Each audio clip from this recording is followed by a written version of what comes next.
जग्गा इंदौरी का सलाम। सच हम कहते हैं और सिर्फ हम कहते हैं और सीना ठोक कर कहते हैं। जग्गा इंदौरी का सलाम। आप किस भाषा में बात सुनना पसंद करते हैं? कौन सा अंदाज़ आपको अच्छा लगता है? वो जिसमें शुरुआत की ऊंची आवाज़ थी, चीख थी, या फिर वो जिसमें हम बात कर रहे हैं? घर में सिखाया जाता है ऊंची आवाज़ ठीक नहीं है, आराम से बोलना है, धीमे बोलना है। हर घर की एक तहज़ीब है, कल्चर है, डेकोरम है, जहाँ पर ऊंची आवाज़ के लिए कोई जगह नहीं है। लेकिन इन्हीं घरों में सब खामोश हैं, बस टीवी का एंकर चिल्ला रहा है, ज़ोर ज़ोर से बोल रहा है। और जो खामोशी की हिमायत करते हैं, जो आराम से बात करने की वकालत करते हैं, वो इसकी चीख पुकार और चिल्ला चोट को सुन रहे हैं। चीख चीख कर चिल्लाऊंगा, और जब मैं चिल्ला चिल्ला कर बोलता हूँ तो इनको दिक्कत क्या होती है? ये सिर्फ चीखते चिल्लाते नहीं हैं, बेवकूफ़ भी आला दर्जे के हैं और इसका प्रदर्शन, इसका मुजाहरा अक्सर करते रहते हैं। वैसे भी किसी ने कहा है बेवकूफ़ बनाए नहीं जाते, बने बनाए आते हैं, और ये सब बने बनाए हैं। मैं इन कपड़ों में क्यों हूं? मैं समझने की कोशिश कर रहा हूं कि चांद पर जब पहला आदमी बस्ती बनाने के लिए उतरेगा तो कैसा माहौल होगा, और इसीलिए मैं आपको इस गेटअप में दिखाई दे रहा हूं।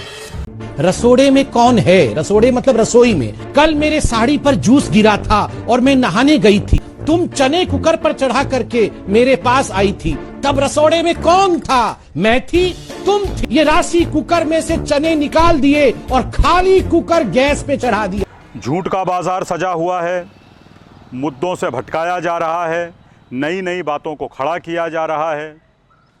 याद है कोरोना ने जब हिंदुस्तान में दस्तक दी थी, एक जमात को निशाने पर ले लिया गया था, वहीं से आतंकवादी निकाले जा रहे थे, सुसाइड बम्बर भी उनको कह दिया गया था, और उनके नाम पर पूरी कम्युनिटी को, पूरी कौम को, पूरी बिरादरी को कटघरे में खड़ा कर दिया गया था।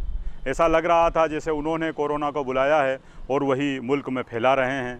बाद में अदालत का फ़ैसला आया और पता चला कि जैसा कहा गया था, जो मीडिया ट्रायल हुआ था, वो सब झूठ है, लेकिन अब खामोशी है।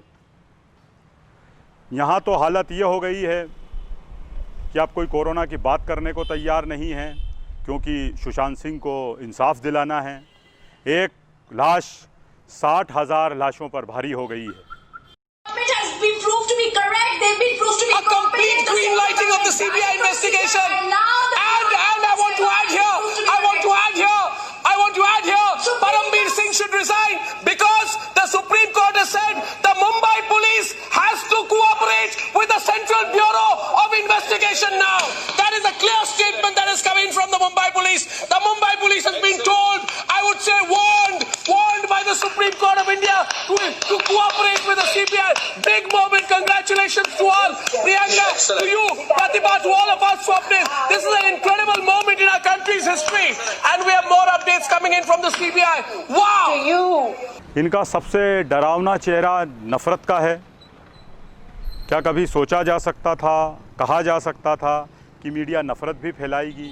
उसका काम तो नफ़रत रोकने का रहा है, लेकिन ये रोज़ रात को हाजिर हो जाते हैं, हिंदू मुसलमान के डिबेट करते हैं, तरह तरह के लोगों को जिनको कुछ भी नहीं पता होता है उनको लाकर बिठाया जाता है, फिर उन्हें जलील किया जाता है, चिल्ला चोट होती है, एक दूसरे पर हमले होते हैं, यहाँ तक कि स्टूडियो में लात ठूंसे तक चल जाते हैं, थप्पड़ चलते हैं, और उसके बाद भी इनका कैमरा बंद नहीं होता, क्योंकि इन्हें पता है कि जो लोग देख रहे हैं उन्हें हमने इसी तरह के शो देखने का आदी बना दिया है।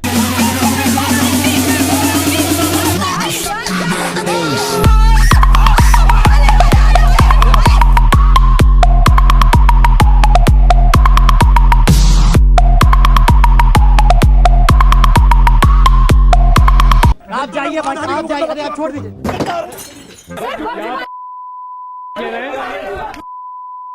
आपको पता होगा एक वक्त ऐसा भी था जब कहीं दंगा हो जाता था, दो समुदाय लड़ लेते थे, हिंदू मुसलमान आपस में टकरा जाते थे, तो अखबार ख़बर लिखते थे दो समुदाय के बीच हिंसा, झड़प, मारने और मरने वालों के नाम नहीं दिए जाते थे, ताकि नफ़रत नहीं फैले और जो कुछ भी बिगाड़ पैदा हुआ है उसको फ़ौरन कवर कर लिया जाए, सुधार दिया जाए।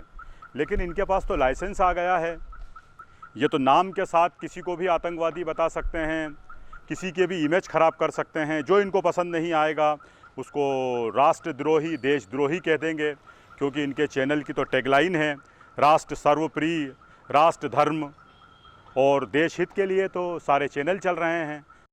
सरकारी नौकरशाही में मुसलमानों के घुसपैठ पर बड़ा खुलासा। आखिर अचानक मुसलमान आईपीएस आईएएस में कैसे बढ़ गए? सबसे कठिन परीक्षा में सबसे ज्यादा मार्क्स और सबसे ज्यादा संख्या में पास होने का क्या है राज?